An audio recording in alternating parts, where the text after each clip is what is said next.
Eh, c'est encore Hailey. Alors, si vous vous souvenez de la dernière partie de mon histoire, mon meilleur ami Kurt est devenu un connard jaloux. Tout ça parce qu'il n'a pas eu le solo d'ouverture au concert. Et étant le type gentil et attentionné qu'il est, Eric m'a emmené dehors pour me remonter le moral. Nous avions discuté de tout et de n'importe quoi. Il m'a vraiment aidé à me détendre. Mais soudain, il y a eu un silence gênant. Puis Eric a dit « Hailey, eh bien, ces derniers mois, apprendre à te connaître a été tellement formidable. Je me demandais si tu accepterais, tu sais, d'être ma petite amie. » Oh mon Dieu, je ne m'attendais pas à ce qu'il dise ça. Je l'ai regardé bouche bée. Alors a-t-il demandé. C'est là que j'ai réalisé qu'il attendait toujours ma réponse. Ce serait un mensonge de dire que je n'ai jamais pensé à lui de cette façon. En fait, à ce moment-là, j'étais si heureuse que je voulais juste lui donner le plus grand câlin tout de suite. Mais au lieu de ça, je lui ai maladroitement dit de me laisser un peu de temps. C'était juste un lapsus dû au fait que j'étais trop nerveuse. Mais avant de pouvoir me corriger, j'ai vu sa réaction. Il ne pouvait même plus garder son calme. Et son visage plein d'espoir s'est rapidement transformé en un froncement de sourcils évident et ressemblait à un petit chiot boudeur. Pourquoi faut-il qu'il soit si mignon? Il me dit alors « Bien sûr, mais ça veut dire que j'ai encore une chance, n'est-ce pas ?» Je n'ai pas pu m'empêcher de sourire et de lui faire un clin d'œil. Peut-être. Il m'a ensuite reconduit chez moi.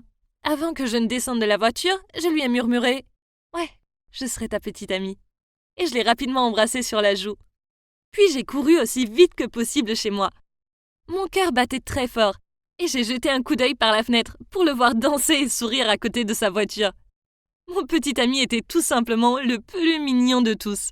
Nous avons commencé à nous fréquenter et nous sommes rapidement devenus le couple du swing club. Les autres étudiants disaient toujours à quel point nous étions parfaits ensemble. Tout se passait si bien. J'avais non seulement un solo au concert, mais aussi un duo avec Eric. Et notre relation se développait de plus en plus. Chaque jour, je me réveillais avec son message de bonjour, qui comprenait un message vocal dans lequel il me chantait des airs doux. Puis plus tard, à l'école, il me donnait mes bonbons préférés. Et une bouteille d'eau pour me garder hydratée pendant les répétitions. Le seul inconvénient dans ma vie a été Kurt, qui m'a à peine parlé depuis l'incident du sac à dos. Il me manquait énormément, mais il n'y avait aucune excuse pour son comportement, car je n'avais rien fait de mal. J'allais juste lui laisser de l'espace, et j'espérais qu'il finirait par se ressaisir. Finalement, le jour du concert est arrivé, et waouh! Miss Anderson avait choisi de mentionner ma performance avec ma photo pour promouvoir l'événement dans la presse locale. J'étais si heureuse et fière de moi. Il ne me restait plus qu'à m'assurer de ne pas tout gâcher. Heureusement, je ne l'ai pas fait. Même si j'étais super nerveuse, le duo avec Eric s'est déroulé de façon incroyable. J'étais si fière de lui pour ne pas avoir laissé ses nerfs se mettre en travers de son chemin. Le concert a été un succès dans son ensemble. Nous sommes passés dans la presse locale et aux informations après ça. Devinez qui a été le plus mis en avant? Ouais, c'était encore Hailey Miller. Quelques jours plus tard, des rumeurs circulaient même à l'école, selon lesquelles un représentant d'une maison de disques de Los Angeles était présent au concert. Et ils avaient posé l'œil sur quelqu'un. C'est ça, c'est forcément moi, n'est-ce pas? J'ai chanté de tout mon cœur, et même des enfants que je ne connaissais pas venaient me voir pour me dire que j'étais la star du spectacle. J'étais tellement excitée d'aller à la réunion du club et d'entendre l'annonce de mon nom. Je suis entrée dans la salle avec un immense sourire. Puis, Mademoiselle Anderson a fait une annonce. Comme vous le savez tous, il y a eu une fuite selon laquelle un représentant de renom s'intéresse à l'un d'entre vous. Eh bien, je peux maintenant confirmer que c'est vrai. Et la personne en question est notre Eric Jones. Félicitations, Eric.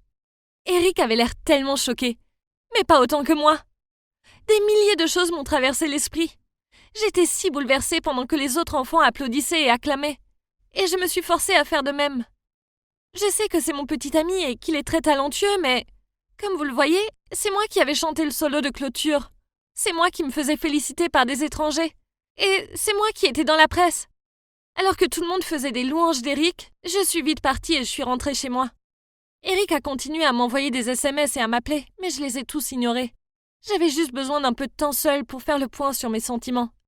Je ne voulais pas être jalouse de lui, mais je ne pouvais pas m'en empêcher. Je savais que c'était mal, mais... Attendez. Non, peut-être que ce n'était pas le cas. J'avais le droit d'être contrariée. Puisque moi aussi j'avais travaillé si dur pour ça, non? Ce soir-là, je me sentais tellement déprimée que j'ai même sauté le dîner. Et me suis enfermée dans ma chambre avec toutes ces pensées. L'échec, c'est nul. Et bien sûr, ce n'est pas facile à affronter. Mais je savais que je devais accepter la vérité tôt ou tard. Eric n'a rien fait de mal, et il le méritait. Donc, je ne devrais pas le faire se culpabiliser d'avoir réalisé son rêve. J'ai donc envoyé un message à Eric pour que je le rencontre demain. Je devrais au moins féliciter correctement Eric et lui présenter mes excuses pour ma réaction enfantine, n'est-ce pas? Nous sommes rencontrés dans le parc au bord de la mare aux canards. Eric m'attendait déjà, et j'ai remarqué qu'il avait l'air si triste. Je me suis approchée de lui et lui ai dit « Salut Eric. Écoute, j'ai été une gamine et je suis vraiment désolée. J'étais juste déçue de moi-même. Alors je n'étais pas prête à parler. Mais je vais bien maintenant, et je suis sûre que tu mérites cette opportunité, je le sais. Je suis si heureuse pour toi, je le suis vraiment. » Je lui ai tenu les mains et j'ai souri, en essayant de lui remonter le moral. Il m'a répondu « C'est bon, Hailey, ça a dû être dur pour toi. Je sais que tu voulais bien faire. » Il a souri en retour, juste pour que tu saches que j'ai refusé l'offre de toute façon. Je ne suis pas prêt à quitter cette ville ou... toi, pour l'instant. Waouh, c'était fou! Il avait vraiment refusé l'opportunité de sa vie pour moi? Puis il a continué. En plus, je n'ai pas encore assez confiance en moi. J'ai encore un très mauvais trac. Je sais que c'est pour le mieux. Je l'ai serré dans mes bras et lui ai dit que je respectais son choix, et que même s'il voulait accepter cette offre, il aurait toujours mon soutien à 100%. Pour être honnête, j'ai ressenti un grand soulagement. Afin que les choses puissent continuer à être les mêmes, que nous soyons de nouveau des étudiants normaux, et que nous n'ayons pas à nous inquiéter d'une relation à distance. Mais je n'arrêtais pas d'y penser. Plus je réfléchissais, plus cela n'avait aucun sens. Nerveux ou pas, il ne pouvait pas renoncer à son rêve, n'est-ce pas? Si c'était moi, je ne laisserais jamais passer cette chance. Mon heure est encore à venir, mais celle d'Eric est maintenant. Je devais lui dire d'accepter l'offre avant qu'il ne soit trop tard. Je l'ai appelé et dès qu'il m'a répondu, j'ai dit « Tu dois accepter l'offre, sinon tu le regretteras à jamais. Ne rate pas cette chance juste à cause de moi. Je suis d'accord avec ça et je te soutiens pleinement. Je suis sérieuse. » Eric m'a dit d'arrêter de trop réfléchir et qu'il était de toute façon trop tard, puisque le gars de la maison, Will, avait un vol de retour à Los Angeles ce soir-là. Oh non, je ne savais pas quoi faire. Tout ce que je savais, c'était que je devais faire quelque chose. J'ai donc immédiatement appelé Mademoiselle Anderson pour lui donner un bref résumé de la situation et lui demander le numéro de Will. Elle me l'a envoyé et j'ai essayé de l'appeler. Mais il n'a pas répondu. Ok, au moins je savais qu'il n'avait pas encore embarqué.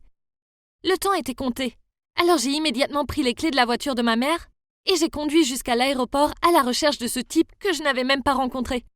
J'ai vérifié les vols pour Los Angeles et, Dieu merci, il n'y en avait qu'un seul. Il n'était toujours pas parti. J'ai croisé les doigts en appelant à nouveau le numéro de Will. À mon grand soulagement, il a décroché. Je lui ai dit mon nom. Et il m'a dit que nous pouvions nous rencontrer, car il n'avait pas encore passé la sécurité. Pfiou! J'ai rencontré Will devant le tableau des départs. Je me suis brièvement présentée à nouveau. Puis il m'a demandé « Alors, que puis-je faire pour vous ?» J'ai immédiatement murmuré « S'il vous plaît, donnez une autre chance à Eric. Il est tellement talentueux. Et depuis qu'il a rejoint le club de swing, il s'est tellement amélioré. Je suis certaine qu'avec une formation professionnelle, il va encore s'améliorer. Vous avez vu quelque chose en lui. Alors donnez-lui une autre chance, s'il vous plaît. Il ne vous décevra pas. Je vous le promets. » Will s'est tu pendant une seconde.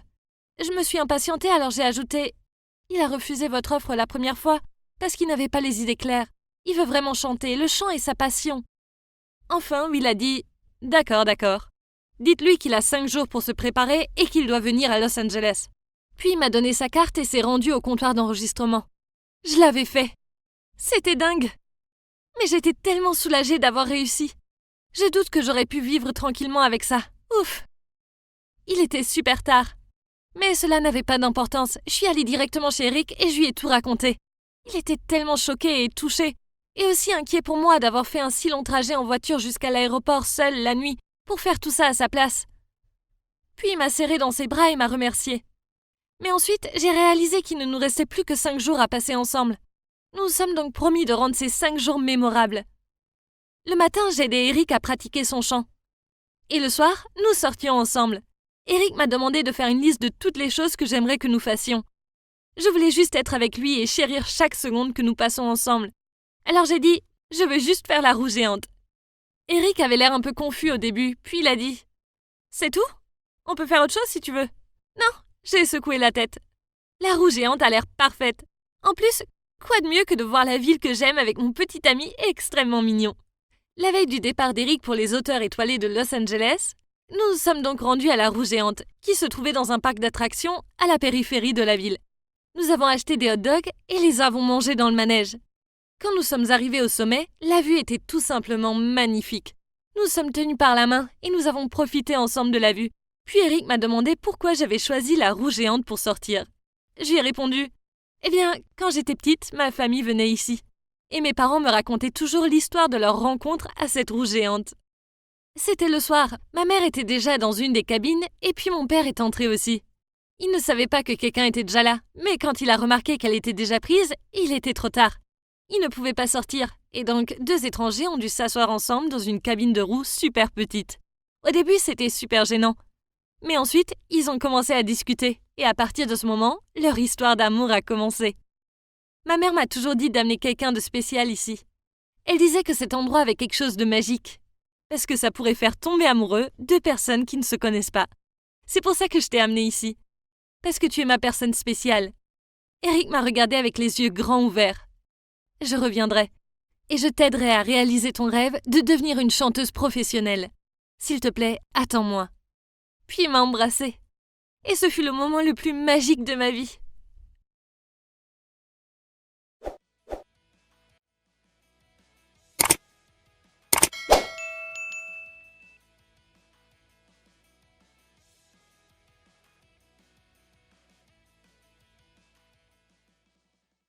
Salut, c'est encore moi, Bella. Vous vous souvenez encore de mon histoire d'amour compliquée avec Ed, qui s'est avéré être le fils du grand patron. Dieu merci, j'ai découvert à quel point il était infidèle, et je me suis libérée de cette relation. Mais il a recommencé à faire des efforts pour me récupérer. Toutes les fleurs et les cadeaux doivent prouver qu'il m'aimait encore, non? J'ai donc décidé que j'allais lui donner une 2e chance. Mais avant de pouvoir le lui dire, je l'ai entendu parler à Ellie. Il était assez clair d'après leur conversation qu'il voulait seulement se remettre avec moi pour cacher le fait qu'il était toujours avec Diane. Jim les a également entendus parler, et il m'a fait entrer dans la pièce, et les a confrontés en disant « Vous deux, je ne sais pas ce qui se passe, mais je vais protéger Bella. Ne vous avisez pas de lui faire du mal, sinon vous aurez affaire à moi. » En l'entendant dire cela, je l'ai regardé avec des yeux larmoyants. Ed et Ellie étaient le pire type de personne. Mais heureusement pour moi, Jim était le meilleur.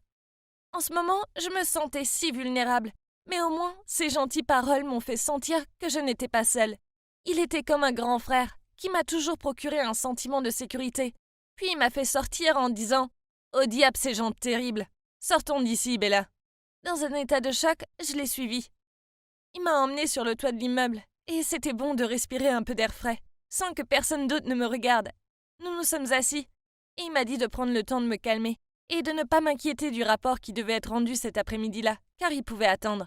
Il me regardait avec des yeux si attendrissants, et il a même posé sa main sur la mienne en disant « Et même si tu as envie de prendre congé aujourd'hui, c'est bon. En fait, Il est si gentil, mais je me suis sentie un peu accablée. Alors je lui ai coupé la parole. « Jim, merci beaucoup. Si tu n'étais pas là, je suis sûre que je me serais évanouie devant eux. Et merci d'être si compréhensif. Mais tu es toujours mon patron et je suis toujours une employée. Nous ne devrions pas laisser mes problèmes personnels affecter le travail. Et Jim, s'il te plaît. » Il a essayé de m'interrompre avec « Bella, écoute, mais j'ai quand même continué.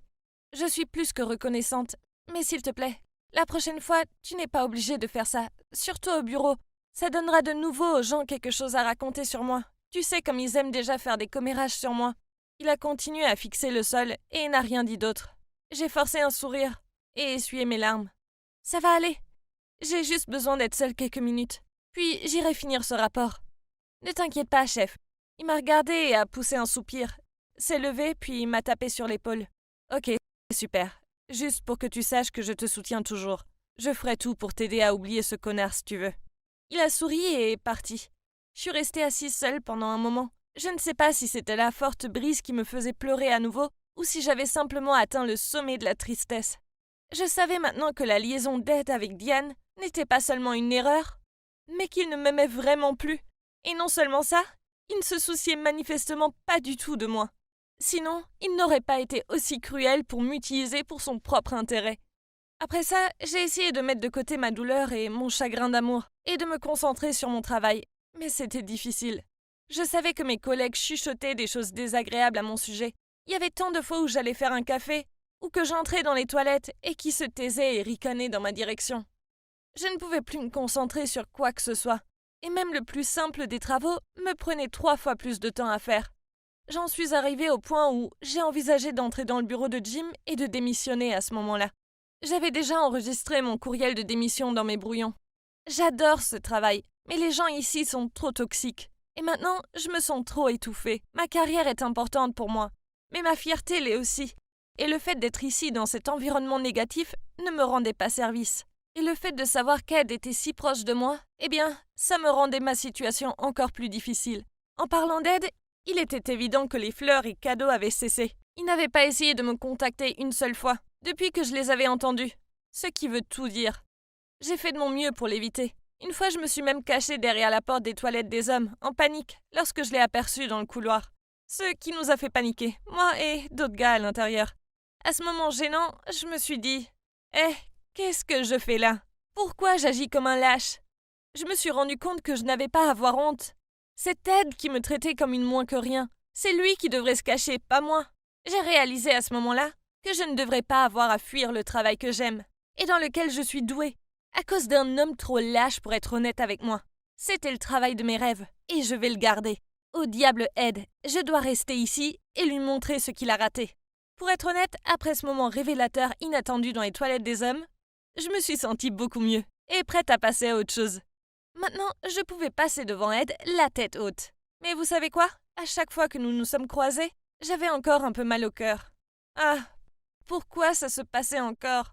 Heureusement, j'avais Jim près de moi pour me remonter le moral, ainsi que son petit frère, John, qui a commencé à travailler dans l'entreprise, en tant que stagiaire dans le département de gestion de projet d'Ed et Ellie. Dès le premier jour de travail, il m'a déjà impressionné, en entrant dans la pièce avec un sourire si éclatant, et il a couru partout pour saluer tout le monde.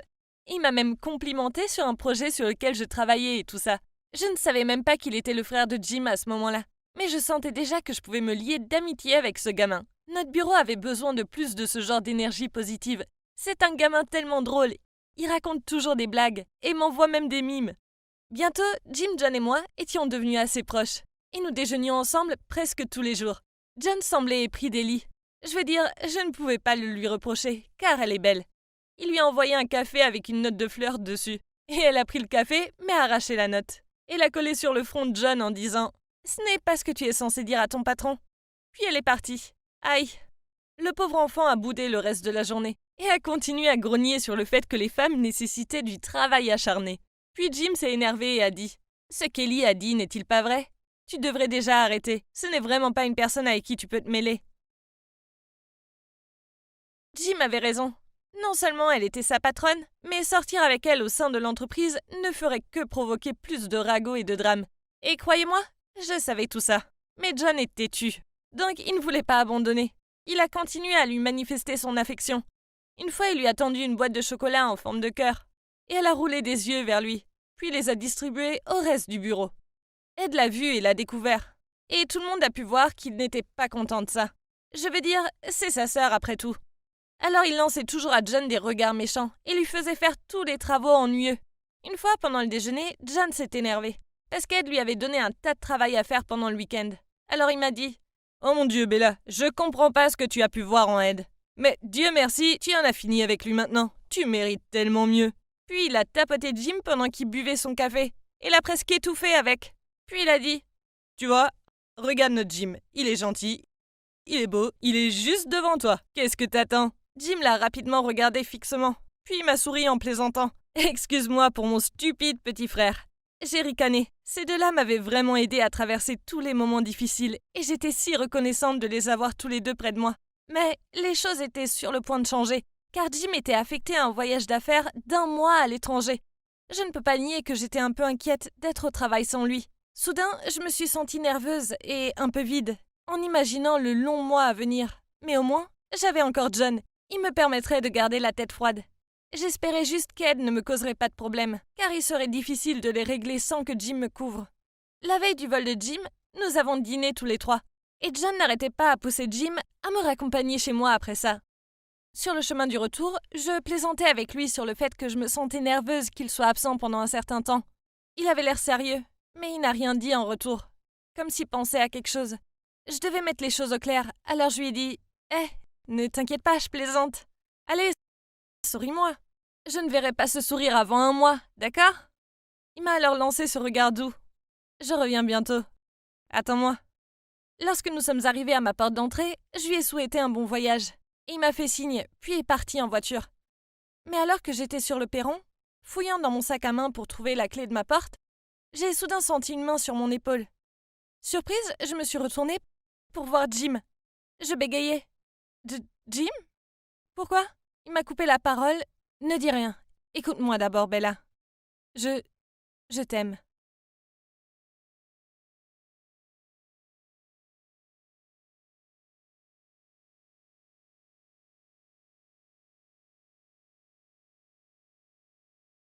Bonjour tout le monde. Avez-vous déjà eu quelqu'un qui s'est vengé de vous ? C'est pas drôle, hein ? Eh ben, voici mon histoire de vengeance. Mais avec un retournement de situation. Vous ne croirez pas qui s'est avéré être mon farceur. Je me présente d'abord. Je m'appelle Clara et j'ai 24 ans. Dire que j'ai une vie malheureuse serait un euphémisme. Pour commencer, mon père a laissé tomber ma mère pour une autre femme. Et peu de temps après, ma mère est décédée d'une grave maladie. En gros, ma vie entière s'est écoulée en quelques mois, et j'étais encore trop jeune à l'époque. C'était dur au fil des années, et j'ai toujours pensé que ma vie ne pourrait plus jamais redevenir comme avant. Mais un beau jour, quelqu'un est entré dans ma vie et a tout changé. Il s'appelait Simon, il avait 7 ans de plus que moi, et il a sérieusement changé ma vie. Il vivait dans une autre ville, mais il venait souvent dans la mienne pour des affaires.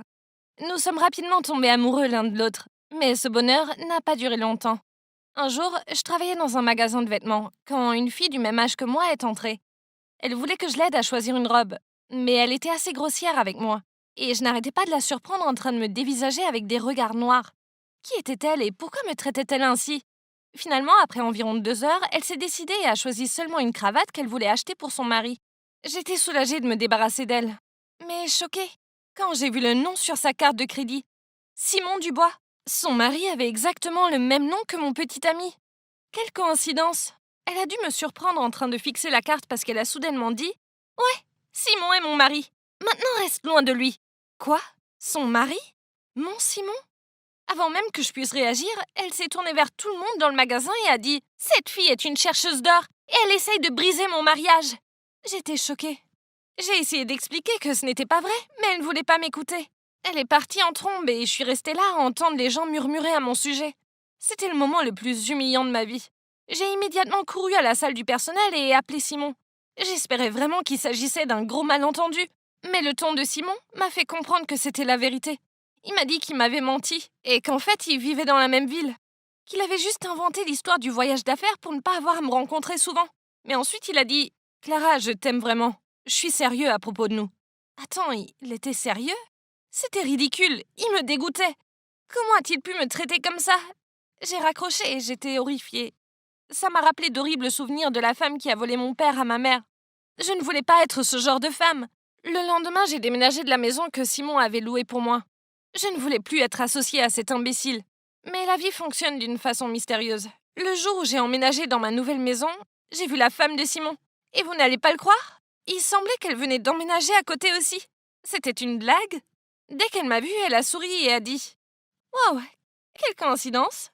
Bonjour voisine, je m'appelle Lise. » En la voyant déballer ses affaires toute seule, je n'ai pas pu m'empêcher de me demander où était Simon. Mais je me suis dit que Lise avait peut-être rompu avec lui, et elle s'était installée ici toute seule. Je l'espérais en tout cas. Je détesterais l'idée d'avoir Simon comme voisin. C'est ainsi que ma nouvelle vie a commencé. Et depuis, c'est la folie. Dès ma première semaine ici, Lise a commencé à me jouer de mauvais tours. Tout a commencé quand elle a jeté des ordures dans mon jardin. Je l'ai même surprise en train de le faire, et elle a juste souri et dit « Oups, ma main a glissé !» Puis elle est partie en riant. Ça m'a rendue folle de rage. Et ce n'était que le début. Un week-end, un livreur s'est présenté sur mon porche avec 10 pizzas extra larges. J'ai essayé d'expliquer que je ne les avais pas commandées. Et c'est alors que Lise est apparue à ma porte et a dit « Oh, merci de m'avoir commandé le dîner, Clara. Je suis affamée. » Puis elle a pris 5 pizzas et elle a couru chez elle, me laissant là avec une facture de 100 €. Bon sang, c'était tellement agaçant et je n'avais pas d'autre choix que de payer. Sérieusement, Lise était trop lourde. Autant que ses mauvaises blagues me tapaient sur les nerfs, autant que j'avais de la peine pour elle. Je savais ce que c'était de se faire voler quelqu'un que l'on aime. Elle devait tellement me détester pour avoir ruiné son mariage. Alors que c'était même pas de ma faute. J'ai décidé de supporter ses mauvais tours. Elle finirait par s'en remettre. Et c'est pas comme si elle me faisait du mal, hein. Eh bien, une nuit, j'ai entendu la sonnette. Je n'attendais personne. Et j'ai été surprise de voir un jeune homme debout avec une pancarte qui disait « J'accepte d'être ton petit ami. Sors avec moi ». J'étais totalement perplexe et lui ai dit qu'il s'était trompé de maison. Mais il m'a ensuite montré l'adresse de l'autre côté. C'était mon adresse. Mais qu'est-ce que c'est que ça encore? Je lui ai dit que je n'étais pas intéressée, mais il a essayé de prendre ma main et m'a dit « Allez ma belle, sois pas timide ». Je lui ai dit que s'il ne me laissait pas tranquille, j'appellerais la police. Alors heureusement, il s'est enfui. Inutile de préciser que je savais que c'était une blague de Lise. Mais cette fois, elle était allée trop loin. J'ai décidé d'aller la voir et de lui toucher un mot, une bonne fois pour toutes. Alors que je marchais vers sa maison, j'ai vu quelqu'un de familier de l'autre côté de la route. Je n'arrivais pas à le croire. C'était mon père. Tant d'années avaient passé et il avait complètement changé. Mais il n'y avait aucun doute que c'était lui. J'ai soudainement hurlé « Papa ?» Mais je savais pas quoi faire après. Je réfléchissais à mon prochain mouvement quand j'ai senti quelqu'un derrière moi. Je me suis retournée et j'ai vu Lise. Elle m'a souri et s'est éloignée. C'était quoi son problème? Avait-elle entendu ce que je venais de dire? J'étais tellement choquée de voir mon père que je suis rentrée en courant dans ma maison. Je le détestais pour ce qu'il avait fait à ma mère. Mais il était toujours mon père. Et je voulais savoir s'il allait bien et ce qu'il faisait ici. J'ai à peine dormi cette nuit-là car je n'arrêtais pas de penser à mon père. Le lendemain matin, j'étais assise près de la fenêtre, quand il est réapparu. Cette fois-ci, il était avec Lise et elle lui tenait le bras. Que faisait-elle avec mon père? Pourquoi était-il si proche? Plus tard ce jour-là, je l'ai revu et cette fois, lui et Lise se faisaient les câlins. Oh mon Dieu, ils sortaient ensemble? Peut-être que Lise m'avait entendu l'appeler papa et que maintenant elle flirtait avec lui pour encore se venger de moi? C'était trop. L'idée d'avoir Lise comme belle-mère me donnait envie de vomir. J'ai attendu et attendu, mais il était dans sa maison et il n'y avait aucun signe de son départ. Finalement, il est parti et dès qu'il a été dans sa voiture, j'ai couru dans sa maison. Je tremblais quand j'ai frappé à la porte. Et quand Lise a ouvert, j'ai dit « Tu es allée vraiment trop loin. Peux-tu arrêter cette vengeance maintenant ?» Lise a eu l'air confuse et a dit « Mais de quoi tu parles ?» Lise ne semblait toujours pas comprendre et j'étais sur le point de lui expliquer quand j'ai entendu des pas. Je me suis retournée et mon père était juste là. Il a dit « Quel est le problème, Lise? Pourquoi te disputes-tu avec cette jeune femme ?»« Hein? Jeune femme? Il ne me reconnaissait pas ?»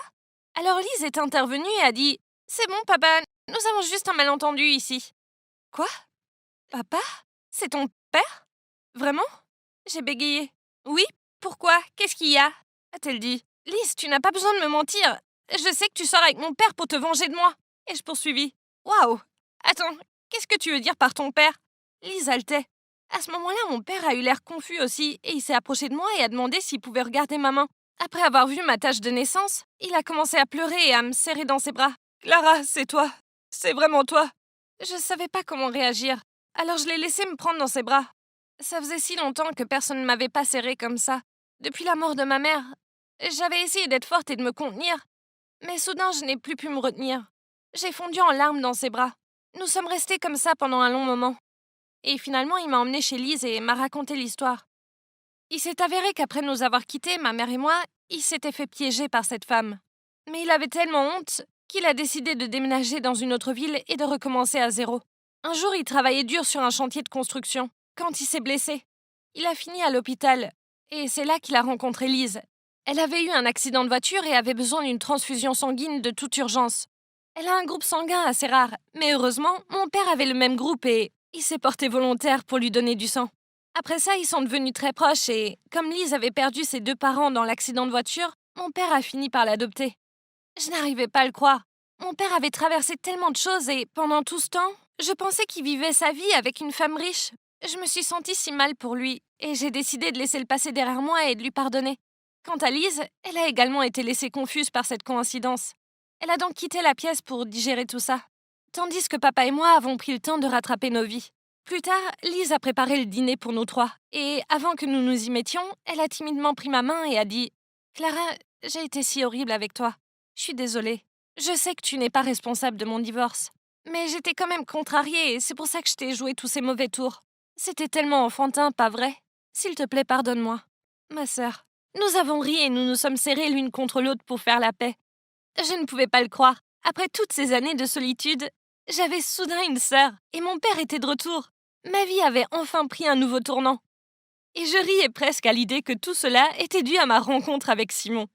Au moins une bonne chose était sortie de cette relation désastreuse.